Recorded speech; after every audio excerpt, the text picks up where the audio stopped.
Hello ഗുട്ടൻ ടാഗ് welcome ഓഫ് മൈനം ഖനാൽ welcome to my channel easy German in Malayalam. കഴിഞ്ഞ 2 ക്ലാസ്സിലായിട്ട് നമ്മൾ അഡ്ജക്റ്റീവ് എൻഡിങ് ഒരു വലിയൊരു ടോപ്പിക്കാണ്. എപ്പോഴും യൂസ്ഫുൾ ആകുന്നതും എന്നാൽ എപ്പോഴും നമുക്ക് കൺഫ്യൂഷൻ ആവുന്നതും തെറ്റിപ്പോകുന്നതായിട്ടുള്ള ടോപ്പിക്കാണ്. അതാണ് ഞാൻ കുറേ ട്രിക്ക് ഉപയോഗിച്ച് പഠിപ്പിച്ചുകൊണ്ടിരിക്കുന്നത്. ഇന്നത്തെ ക്ലാസ്സിൽ നമുക്ക് ബാക്കി കുറച്ച് എക്സാമ്പിളോട് നോക്കാം. കഴിഞ്ഞ ക്ലാസ്സിൽ നമ്മൾ ബെസ്റ്റിംറ്റ് ആർട്ടിക്കിൾ വെച്ചിട്ടുള്ള എക്സാമ്പിളാണ് നമ്മൾ പഠിച്ചത്. ഇന്നത്തെ ക്ലാസ്സിൽ ബാക്കി നോക്കാം. I don't have A computer table. എനിക്ക് എന്തില്ല, ഒരു കമ്പ്യൂട്ടർ ടേബിൾ ഇല്ല, ഒരു കമ്പ്യൂട്ടർ ഡെസ്ക് ഇല്ല എന്നാണ് പറഞ്ഞിരിക്കുന്നത്. ഇഹ് ഹാവ് കൈനൻ നോയൻ കമ്പ്യൂട്ടർ ടിഷ്. ഓക്കെ, അപ്പോൾ നമ്മൾ സെൻറ്റൻസ് എഴുതി.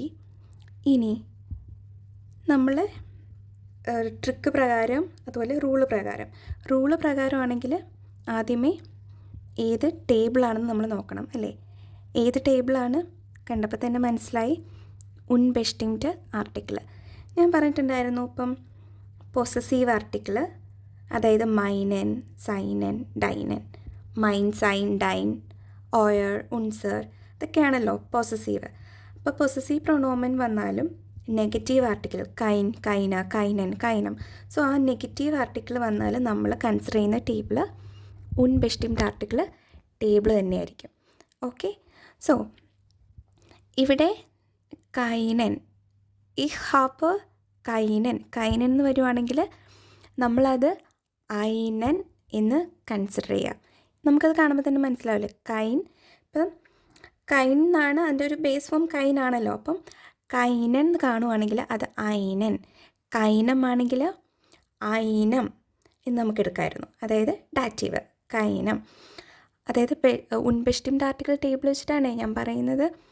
അപ്പം ഇവിടെ കൈനൻ എന്ന് കൊടുത്തു, നമുക്ക് ഐനൻ എന്ന് കൺസിഡർ ചെയ്യാം. ഇനി റൂള് പ്രകാരമാണെങ്കിൽ നമ്മളപ്പോൾ ടേബിൾ കണ്ടുപിടിച്ചു, ഉൺബെസ്റ്റിംറ്റ് ആർട്ടിക്കിൾ. അതിനുശേഷം അതിൻ്റെ ജെൻഡർ, ഇവിടുത്തെ നൗൺ ഏതാണ്, കമ്പ്യൂട്ടർ ടിഷ്. അതിൻ്റെ ജെൻഡർ എന്ന് പറയുന്നത് മസ്കുലിൻ, ഡെയർ കമ്പ്യൂട്ടർ ടിഷാണ്, മസ്കുലിൻ നൗണാണ് അല്ലേ. അപ്പോൾ അതും നമ്മൾ കണ്ടുപിടിച്ചു. ഇനി ഏത് കേസാണ് നോക്കണം. ഇവിടെ ഹാബൻ അക്യൂസാറ്റീവ് വെർബാണ്. അപ്പോൾ നമുക്ക് 3 കണ്ടീഷൻസ് നമുക്ക് ഓക്കെ അല്ലേ. ഉൺബെസ്റ്റിംറ്റ് ആർട്ടിക്കിൾ മസ്കുലിൻ നൗണാണ്, കേസ് അക്യൂസാറ്റീവാണ്.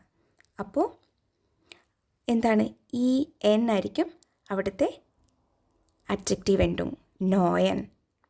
ഓക്കെ, ഇനി ഇത് ട്രിക്ക് പ്രകാരമാണ് നമ്മൾ പഠിക്കുന്നതെങ്കിലോ ഐനൻ എന്ന് വന്നാൽ ഇ എൻ ആയിരിക്കും. ഓക്കെ, ഈസി അല്ലേ.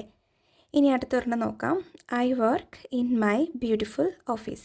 ഞാൻ എൻ്റെ മനോഹരമായിട്ടുള്ള ബ്യൂട്ടിഫുൾ ആയിട്ടുള്ള ഓഫീസിലാണ് എന്ത് ചെയ്യുന്നത്, ജോലി ചെയ്യുന്നത്. ഇഹ് ആർബൈറ്റ് ഇൻ മൈനം ഷ്യൂണൻ ബ്യൂറോ. ഓക്കെ, ഇനി നിങ്ങൾ തന്നെ പറയും, ഇത് ഏത് ടേബിളാണ്. നമ്മൾ റൂള് പ്രകാരം പോവുകയാണെങ്കിൽ ഉൺബെസ്റ്റിംറ്റ് ആർട്ടിക്കിൾ ടേബിൾ അല്ലേ. ഇത് വന്നിരിക്കുന്ന ഏതാണ്, പൊസസീവ് ആർട്ടിക്കിൾ മൈനം. അപ്പം മൈനൻ എന്നായിരുന്നെങ്കിൽ നമ്മളിവിടെ എങ്ങനെ കൺസിഡർ ചെയ്തേനെ, മൈനൻ എന്നായിരുന്നെങ്കിൽ ഐനൻ. ഇവിടെ മൈനം എന്ന് കണ്ടപ്പോൾ നമുക്ക് മനസ്സിലായി എന്താണ്, ഡാറ്റീവാണ്. അപ്പം ഐനം എന്ന് നമ്മളിവിടെ എഴുതി. ഇവിടെ മീൻസ് ഞാൻ നിങ്ങൾക്ക് മനസ്സിലാൻ വേണ്ടിയിട്ടാണ് ഇങ്ങനെ എഴുതിയിരിക്കുന്നത് കേട്ടോ. നിങ്ങൾ മനസ്സിൽ ഓർത്താൽ മതി. ഐനം. അപ്പോൾ നമുക്ക് എന്ത് കിട്ടി, ജെൻഡർ കിട്ടി. ഇനി കേസ് ഏതാണ് നോക്കണം. കേസ് നമുക്ക് മനസ്സിലായി, ഇവിടെ പ്രിപ്പോസിഷൻ വന്നിട്ടുണ്ട് ഇൻ. അപ്പോൾ ഡാറ്റീവ് കേസാണ്. പ്രിപ്പോസിഷൻ വീഡിയോ ഒക്കെ ഞാൻ ഇട്ടിട്ടുള്ളതാണ്. അപ്പം നമുക്ക് അതും കിട്ടി. അപ്പോൾ ഉൺബെസ്റ്റിംറ്റ് ആർട്ടിക്കിൾ ടേബിൾ നോയിട്രം, ന്യൂട്ടർ നൗണാണ്. ബ്യൂറോ അല്ലേ, ദസ് ബ്യൂറോ എന്ന് പറയുന്നത് ന്യൂട്ടർ നൗണാണ്. പിന്നെ കേസ് എന്ന് പറയുന്നത് ഡാറ്റീവ്. അപ്പോൾ എന്താണ്, ഇ എൻ ആണ് വന്നിരിക്കുന്നത്. ഓക്കെ, ഇനി നമുക്കത് ട്രിക്ക് പ്രകാരമാണെങ്കിലോ ഐനം വരുവാണെങ്കിൽ E N, okay. These are modern shoes. ഇത് എന്താണെന്നാണ് പറഞ്ഞിരിക്കുന്നത്, മോഡേൺ പുതിയ സ്റ്റൈലിഷ് ആയിട്ടുള്ള ഷൂ ആണെന്നാണ് പറഞ്ഞിരിക്കുന്നത്. ദ സിൻറ്റ് മൊഡേന ഷൂ.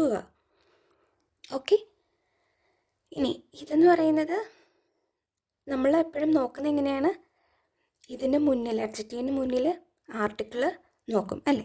ഇവിടെ നോക്കി, ഇവിടെ ആർട്ടിക്കിൾ ഉണ്ടോ? ഇല്ല, ഇവിടെ ആർട്ടിക്കിൾ കൊടുത്തിട്ടില്ല. ഇത് ഏത് കാറ്റഗറിയാണ്? അപ്പോൾ ഓൺ ആർട്ടിക്കിൾ കാറ്റഗറിയാണ്. അപ്പോൾ ഇതിന് ട്രിക്കൊന്നുമില്ല, നമ്മൾ ഇത് തന്നെ പഠിച്ചു വയ്ക്കുക. പക്ഷേ ഇത് പഠിക്കുന്നതിനൊരു ട്രിക്കുണ്ട്. കഴിഞ്ഞ ക്ലാസ്സിൽ, അതായത് ഫസ്റ്റ് വീഡിയോ, ഇതിൻ്റെ ഫസ്റ്റ് പാർട്ടിൽ ഞാൻ പറഞ്ഞിട്ടുണ്ട്. അപ്പോൾ ഓൺ ആർട്ടിക്കിൾ ടേബിളാണെന്ന് നമുക്ക് മനസ്സിലായി. പിന്നെ ഇവിടുത്തെ നൗൺ ഏതാണ്? D, sure. ഇത് പ്ലൂറൽ നൗണാണ് അല്ലേ, പ്ലൂറലാണ്, അത് മനസ്സിലായി. പിന്നെ ഇവിടുത്തെ കേസ് എന്ന് പറയുന്നത് നോമിനാറ്റീവാണ് അല്ലേ, സൈനല്ലേ വെർബ് വന്നിരിക്കുന്നത്. The sinned modern sure. ഏത്, അതായത് ആ ഷൂസ് അതെന്താണെന്നാണ് പറഞ്ഞിരിക്കുന്നത്? മോഡേൺ ഷൂ ആണെന്നാണ് പറഞ്ഞിരിക്കുന്നത് അല്ലേ. സോ നോമിനാറ്റീവാണ് ഇവിടുത്തെ കേസ് വന്നിരിക്കുന്നത്. അപ്പോൾ ഇവിടുത്തെ അഡ്ജക്റ്റീവ് എൻഡിങ് എന്ന് പറയുന്നത് ഇ ആണ്. ഓൺ article table, plural noun, nominative case E. Okay. ഇനി അടുത്തത് I want to live in big room. എനിക്ക് വലിയൊരു റൂമിൽ എന്ത് ചെയ്യണം? താമസിക്കണമെന്നാണ് പറഞ്ഞിരിക്കുന്നത്. ഇഹ് വിൽ ഇൻ ഗ്രോസം സിമ്മർ വോണൻ. ഓക്കെ. അപ്പം നോക്കി, നമ്മുടെ ഈ അഡ്ജക്റ്റീവിന് മുമ്പിലായിട്ട് ആർട്ടിക്കിൾ തന്നിട്ടുണ്ടോ? ഡെയർ, ഡസ്, ഡി, ഐൻ, ഐന, അങ്ങനെ എന്തെങ്കിലും ആർട്ടിക്കിൾ തന്നിട്ടുണ്ടോ? ഇല്ല. അപ്പം മനസ്സിലായി, ഓൺ ആർട്ടിക്കിൾ കാറ്റഗറിയാണ്. ഇനി ഇവിടുത്തെ ജെൻഡർ ഏതാണ്? സിമ്മർ, ദ സിമ്മർ. നോയിട്രം, ന്യൂട്ടർ നൗണാണ്. അപ്പം അത് മനസ്സിലായി, ന്യൂട്ടർ നൗണാണെന്ന് മനസ്സിലായി. ഇനി ഇവിടുത്തെ കേസ് ഏതാണ്? ഡാറ്റീവ്. കാര്യം ഇവിടെ പ്രിപ്പോസിഷനാണ് വന്നിരിക്കുന്നത്. ഇതിൻ്റെയൊക്കെ വീഡിയോ ഞാൻ ഇട്ടിട്ടുള്ളതാണ്. അപ്പോൾ ഡാറ്റീവ് കേസ്, നോയിട്രം നൗണാണ്, അഡ്ജക്റ്റീവ് എൻഡിങ് ഇ, എം. ഓക്കെ. ഗ്രോസം, സിമ്മർ. ഇനി അടുത്തത് ലാസ്റ്റത്തെ example. She is asking her old mother. അവൾ അവളുടെ പ്രായമുള്ള അമ്മയോട് എന്ത് ചെയ്യുന്നു? ചോദിക്കുന്നു.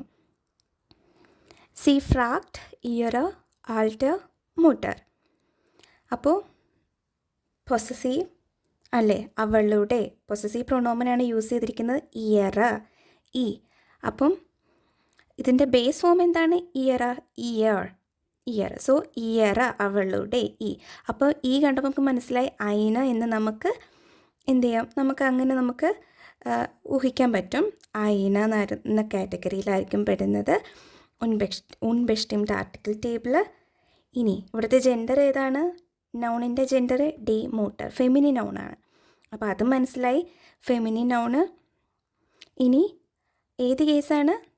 അവൾ ആരോട് ചോദിക്കുന്നു? അവളുടെ അമ്മയോട് ചോദിക്കുന്നു അല്ലേ. അക്യൂസാറ്റീവ് കേസാണ്, ഫ്രാഗൻ അക്യൂസാറ്റീവ് വെർബാണ്.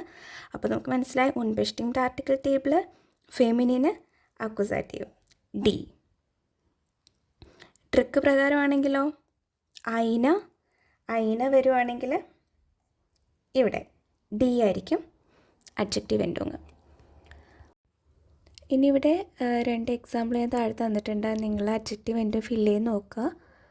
അതായത് ഇപ്പം നമ്പേഴ്സിൻ്റെ കൂടെ, അൺകൗണ്ടബിൾ നൗൺസിൻ്റെ കൂടെ ചില പ്ലൂറൽ കേസുകൾ, ജനറൽ കേസ് ആ രീതിയിൽ വരുമ്പോൾ, പ്രൊഫഷൻസ്, പിന്നെ നമ്മൾ ചില കൺട്രീസൊക്കെ പറയുന്ന സമയത്തുമൊക്കെ നമ്മൾ ഓൺ ആർട്ടിക്കിൾ കാറ്റഗറിയാണ് ഉൾപ്പെടുന്നത്. അപ്പോൾ ഇതിൽ ഇപ്പം ഞാൻ ഫസ്റ്റ് ഈ 13ാമത്തെ സെൻറ്റൻസിൽ ഞാൻ പറഞ്ഞിട്ടുണ്ട്, ഐ ഹാവ് 2 ഓൾഡ് ഡോഗ്സ്. അപ്പോൾ അതെന്ന് പറഞ്ഞാൽ വിത്ത് ഒരു നമ്പറാണ് പറയുന്നത് അല്ലേ. ഇപ്പോൾ എനിക്ക് 2 പഴയ ഡോഗ്സ് ഉണ്ട്. അപ്പോൾ വിത്ത് നമ്പേഴ്സ്. അതുപോലെ തന്നെ ഞാൻ താഴെ കൊടുത്തിരിക്കുന്നത് ഐ ഡ്രിങ്ക് ക്ലിയർ വാട്ടർ. അപ്പോൾ അതെന്ന് പറഞ്ഞാൽ ഒരു അൺകൗണ്ടബിൾ നൗണാണ്. ഇപ്പോൾ ഞാൻ എത്രത്തോളം ഇങ്ങനെ വെള്ളം കുടിക്കുന്നു, അങ്ങനെ നമ്മളൊരു ക്ലിയർ ആയിട്ട് നമ്മൾ പറയാറില്ലല്ലോ. സോ അതൊരു അൺകൗണ്ടബിൾ നൗൺസാണ്. അതുപോലെ തന്നെ ചില ജനറൽ സെൻസിൽ വരുന്ന പ്ലൂറൽ കേസ്, അതായത് ഇപ്പോൾ ഒരു എക്സാമ്പിൾ പറയുകയാണെങ്കിൽ ഡോഗ്സ് ആർ ലോയൽ. അതേസമയം നമ്മൾ പറയാൻ ടെൻഡൻസി എന്ന് പറയുന്നത് ഡോഗ്സ് ആർ ലോയൽ, അല്ലെങ്കിൽ ദീസ് ഡോഗ്സ് ആർ ലോയൽ എന്നായിരിക്കും നമ്മൾ പറയുക. പക്ഷേ അതൊരു ഈ ഒരു കാറ്റഗറി പെടുമ്പോൾ ഡോഗ്സ് ആർ ലോയൽ, ഹുണ്ട്, സിൻഡ്, ട്രോയ. അങ്ങനെയൊക്കെ പറയും. ഇപ്പം നിങ്ങളത്ര വലിയ ഡീറ്റെയിൽ ആയിട്ട് മനസ്സിലാക്കിയിരിക്കേണ്ട കാര്യമൊന്നുമില്ല. ഇപ്പം നൗൺസിന് മുന്നേ ആയിട്ട് ആർട്ടിക്കിൾ യൂസ് ചെയ്തിട്ടില്ല എന്നുണ്ടെങ്കിൽ അത് ഓൺ ആർട്ടിക്കിൾ കാറ്റഗറിയിലാണ് ഉൾപ്പെടുക. അപ്പം നിങ്ങളത് ഈ ഒരു ടേബിൾ മനസ്സിലാക്കി വെച്ചിട്ട് അത് ഫില്ല് ചെയ്യുക, അത്രയേ ഉള്ളൂ. ഇനി ഇത് ഞാൻ തന്നിരിക്കുന്ന രണ്ടെണ്ണം നിങ്ങൾ ഫില്ല് ചെയ്ത് നോക്കുക.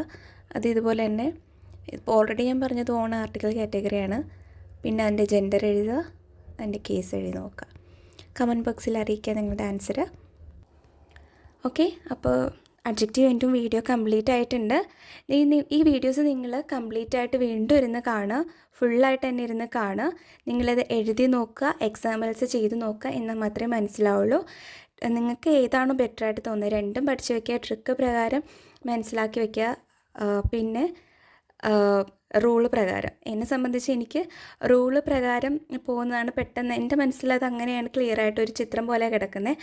അപ്പോൾ നിങ്ങൾക്ക് ഏതാണോ കൺവീനിയൻറ്റ് എന്തായാലും രണ്ടും മനസ്സിലാക്കി വെക്കുക.